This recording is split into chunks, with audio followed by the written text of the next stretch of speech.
nanay. Medyo maulan this morning pero kailangan nga pa rin nating magising ng maaga dahil meron pasok ang ating mga estudyante. Kung naaalala nyo, sa last video ko ay nagluto nga ako ng kinunot na bidbid. Kaya naman eto, nung kinaumagahan ininit ko nga yung natira kagabi at yun daw yung gustong pambaon ni kuya. At kapag ako ay nagising na, etong aking bunso ay nagigising na nga rin. Ewan ko ba kung bakit kapag hindi niya ako katabi ay bigla-bigla na nga lang siya nagigising o kaya naman sa hating gabi kapag nilipat ko siya ng higaan dun sa higaan nila magkakapatid lumilipat pa rin siya dun sa may higaan namin. Higaan ko nga lang pala dahil wala nga pala dito si Bossing. Pero anyways, eto nga habang ako'y nagiinit ng ulam nakikiusyoso nga tong batang maliit na to. Kaya naman maya-maya nung hinalo ko yung aking iniinit bigla nga siyang napaso. Natilamsikan ng kung anong nanggaling sa kawali. Sinisi pa nga ako.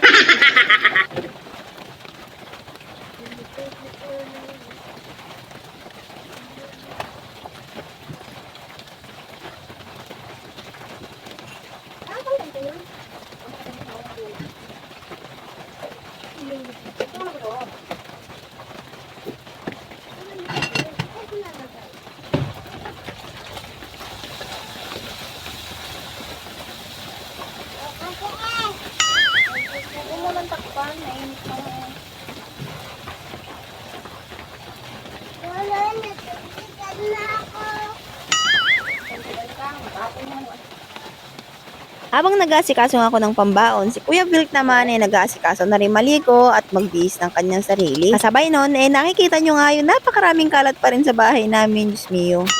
Kaya naman, bago ko pumasok sa trabaho, kailangan ko talaga makapagbawas ng mga gawain kahit papano. After ni Kuya Bill pumasok, agad-agad na nga rin ako naglaba. Kahit panghapon yung pasok ko, hindi ko pa rin talaga lubos maisip kung paano ko pagsasabay-sabayin yung mga gawain sa bahay. Kasi sa paglalaba pa lang, lalong-lalo na sa pag-iikib, ubos na yung oras ko, pati yung powers ko. Pasokan na kasi, kaya yung aking taga-igib, hindi ko na rin maobliga kahit na may upa pa. Kasi nga, pagod na rin siya sa school. Tapos nagbabalibol pa siya. Tapos ang dami niya pang hinahabol ng mga academics. Kaya ayun, hindi ko na nga rin mautusan. Labada mode pa nga rin kahit na medyo maulan kasi naman kapag hinantay ko pa nahihinto tong ulan nako lalong maladagdagan tong mga labahan na to. Kaya naman kahit papano kailangan talagang makabawas kahit na padala-dalawang timba bawat araw. Pero sana lang talaga makayanan ng powers tong mga to. Lalo na kapag kadamit ng mga bata kailangan talagang i-brush kasi naman yung mga dumi nakadikit talaga sa mga damit. Pero na lang yung mga damit namin ni Kuya Bill hindi naman gaanong madumi kaya medyo madali nga lang yung labhan. Ito ring paglalaban na to yung rason kung bakit madalas nga ako nalilate sa trabaho. Kasi hanggat maaari, hinahabol ko talaga siyang maisampay para matuyo agad. Buti na nga lang medyo mababait yung aking mga amo at hindi ako ganong sinisita. Masita man, syempre tatanggapin mo na lang yung sermon sa'yo. Ganun talaga, ikaw lang mag-isa sa bahay, kailangan mo talagang bawasan yung mga gawain mo. Kaya saludo talaga ako dun sa mga nanay na kahit na nagtatrabaho kaya pa nga rin gumawa sa bahay. Kahit solo lang nila, nasa malayo yung kanilang mga partner, nakakagawa pa nga rin. At hindi nagreklamo sa kung ano man pagod yung maladaman nila sa maghapon. Anyway, fast forward, eto nga't pagbabanlaw na rin ako kahit na medyo umaambon-ambon pa. Kung makikita nyo, napakalumbay nga nung panahon nung araw na to. Pero dahil kailangan ko nga makabawas ng labahan,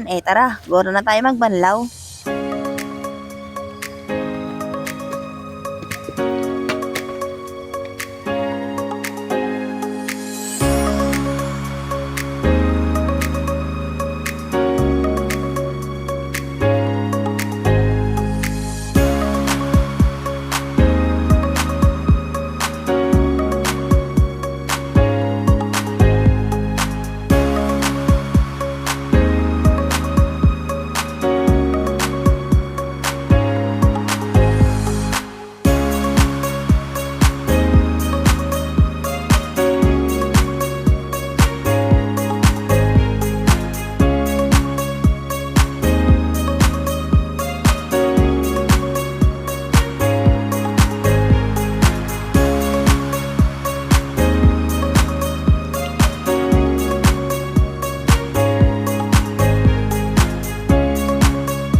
Syempre, after kong magbanlaw, nagmamadali na nga rin akong makidryer dito sa kapitbahay. Opo, nangaabala po ako ng kapitbahay, makapag-dryer lang.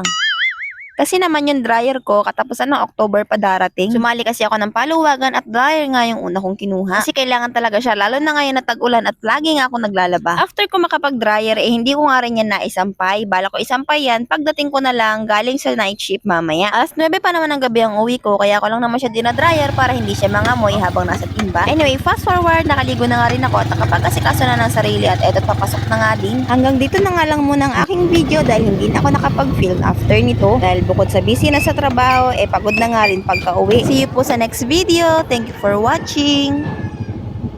Bibili tayong manok. Thank you very much. Good morning.